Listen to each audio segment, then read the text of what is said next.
प्रिय विद्यार्थियों, नमस्कार।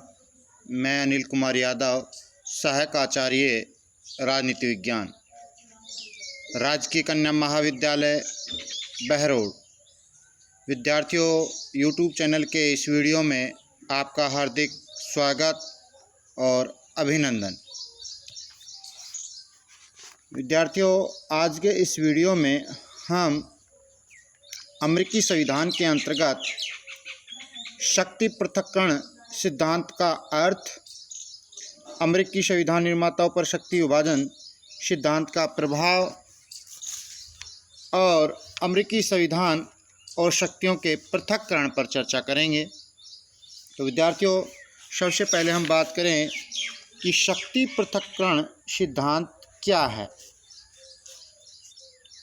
विद्यार्थियों, अमेरिकी शासन का कोई लक्षण इतना प्रमुख नहीं है जितना कि नियंत्रण तथा संतुलन की धारणा के साथ अपनाया गया शक्ति विभाजन का सिद्धांत है। एक अमेरिका विद्वान हुए ऑंग और रे, उन्होंने अमेरिका के अंतर्गत जो नियंत्रण और संतुलन के सिद्धांत की धारणा के साथ जो शक्ति विभाजन अर्थात शक्ति पृथक्करण के सिद्धांत को अपनाया है, उसको यहाँ परिभाषित करने की कोशिश की है।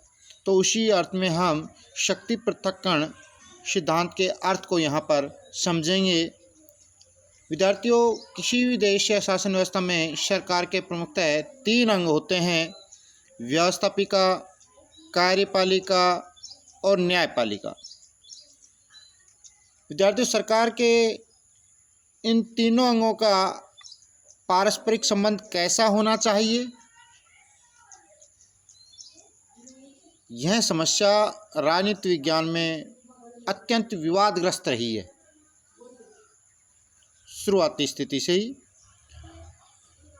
इस संबंध में समय समय पर जिन सिद्धांतों का प्रतिपादन किया गया है, उनमें मॉन्टेस्क्यू द्वारा प्रतिपादित जो सिद्धांत है शक्ति पृथक्करण सिद्धांत सबसे प्रमुख रहा है।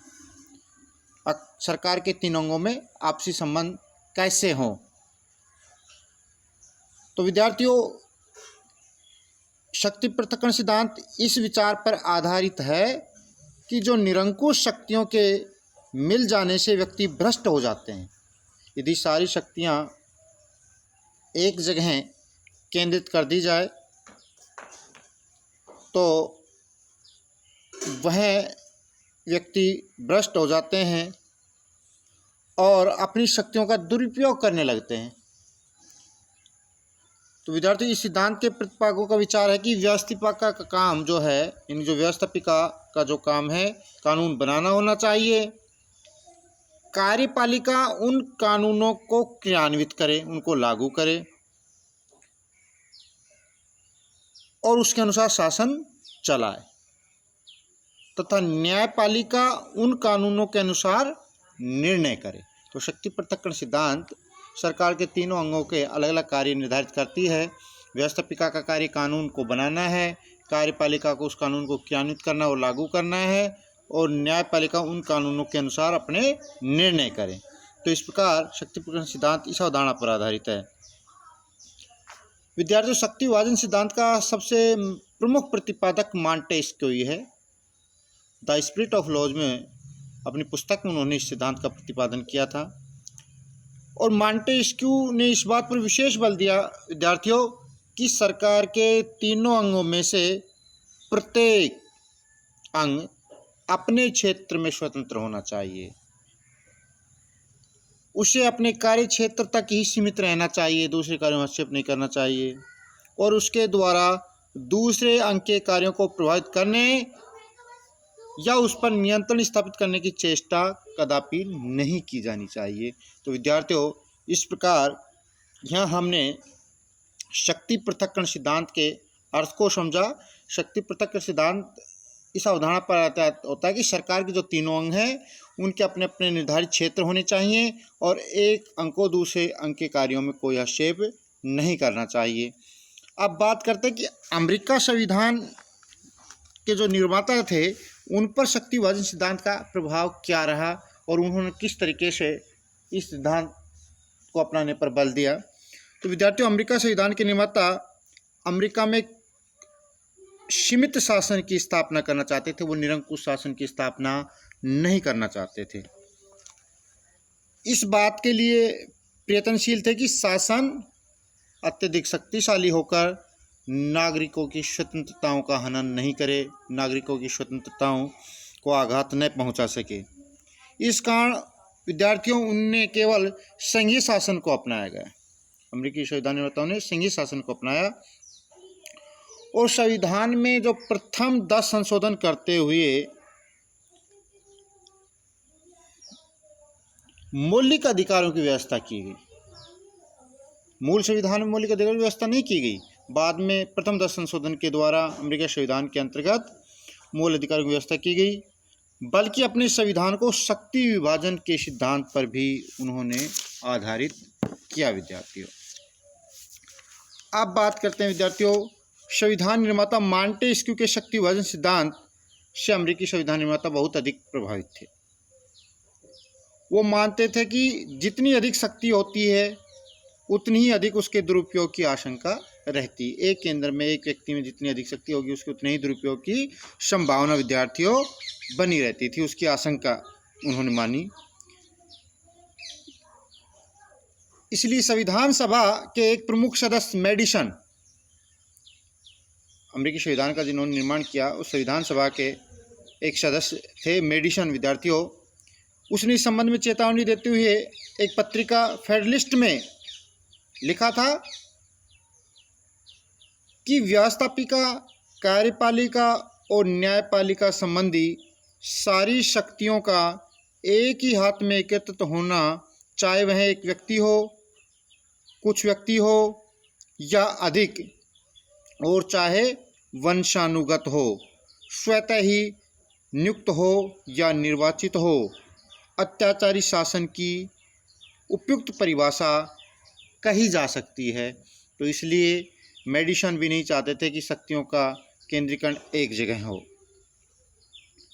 तो विद्यार्थियों, 1787 के अंदर फिलाडेल्फिया सम्मेलन हुआ अमेरिकी संविधान के निर्माण के लिए।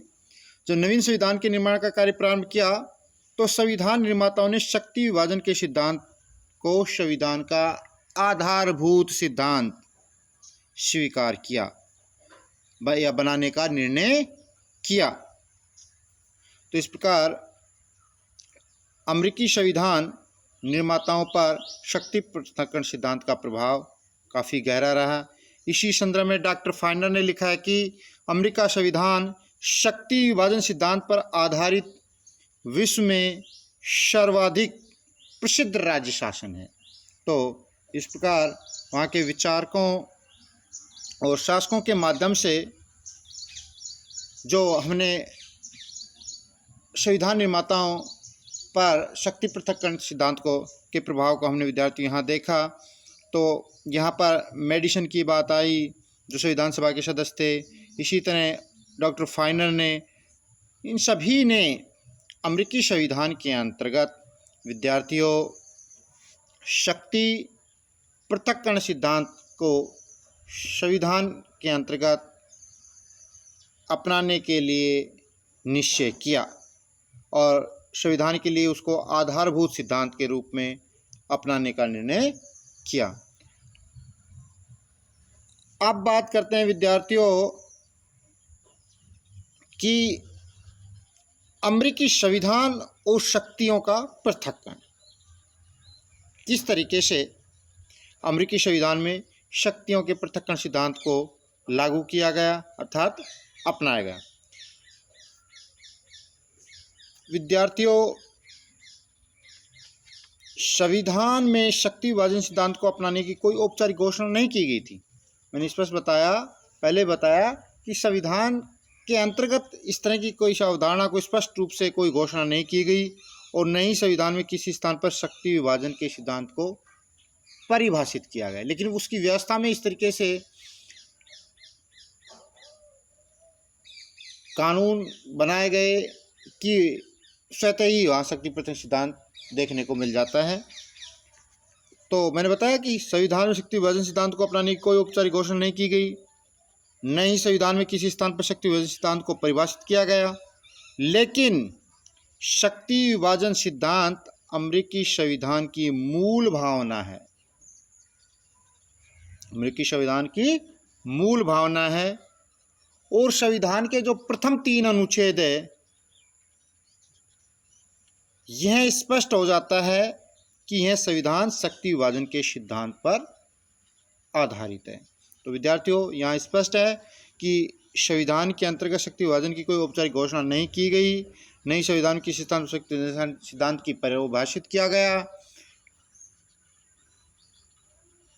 फिर भी शक्ति विभाजन सिद्धांत अमेरिकी संविधान की मूल भावना है और संविधान के जो प्रथम 3 अनुच्छेद है, पहला, दूसरा और तीसरा, वह शक्ति विभाजन के सिद्धांत को स्पष्ट करते हैं। तो विद्यार्थियों, संविधान के प्रथम 3 अनुच्छेद में हम देखें तो अनुच्छेद 1 और खंड 1 में स्पष्ट कहा गया कि संविधान में प्रदान की गई समस्त व्यवस्थापन संबंधी शक्तियां एक कांग्रेस में निहित होगी। तो अमेरिका की जो व्यवस्थापिका है, जिसका नाम कांग्रेस है विद्यार्थियों, तो व्यवस्थापन संबंधी सारी शक्तियां कांग्रेस को सौंपी गई है।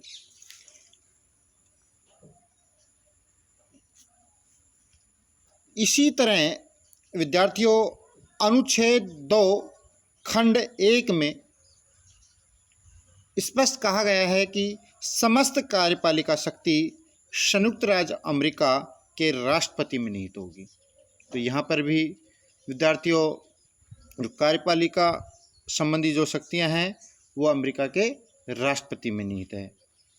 और इसी प्रकार अनुच्छेद 3 खंड 1 में स्पष्ट लिखा गया है कि न्याय संबंधी समस्त शक्ति एक सर्वोच्च न्यायालय तथा उन नीचे के न्यायालयों में निहित होगी जिन्हें कांग्रेस समय समय पर प्रतिष्ठित और स्थापित करेगी। तो विद्यार्थियों, यहाँ पर हमने देखा कि प्रथम 3 अनुच्छेदों से स्पष्ट हो जाता है कि अमेरिकी संविधान में शक्ति पृथक्करण सिद्धांत को अपनाया गया है। तो विद्यार्थियों, इस प्रकार व्यवस्थापिका, कार्यपालिका और न्यायपालिका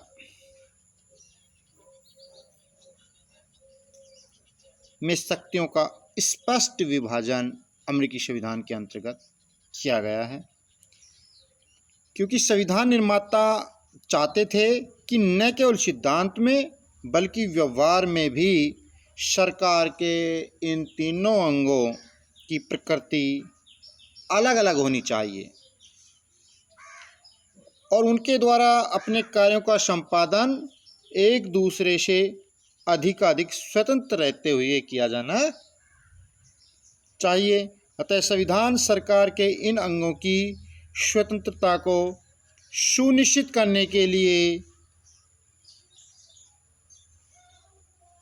कुछ व्यवस्थाएं करती हैं। तो विद्यार्थियों, आज के इस वीडियो में हमने अमेरिकी संविधान के अंतर्गत शक्ति पृथक्करण सिद्धांत के अर्थ को समझा, अमेरिकी संविधान निर्माताओं पर शक्ति पृथक्करण सिद्धांत का जो प्रभाव था उसको देखा और साथ ही अमेरिकी संविधान के अंतर्गत जो शक्ति पृथक्करण सिद्धांत को संविधान के प्रथम 3 अनुच्छेदों के द्वारा अपनाया गया है उस पर चर्चा की। अगले वीडियो में हम अमेरिकी संविधान और शक्तियों के पृथक्करण सिद्धांत की जो व्यवस्थाएं सरकार के द्वारा की गई है उन पर चर्चा करेंगे। धन्यवाद विद्यार्थी।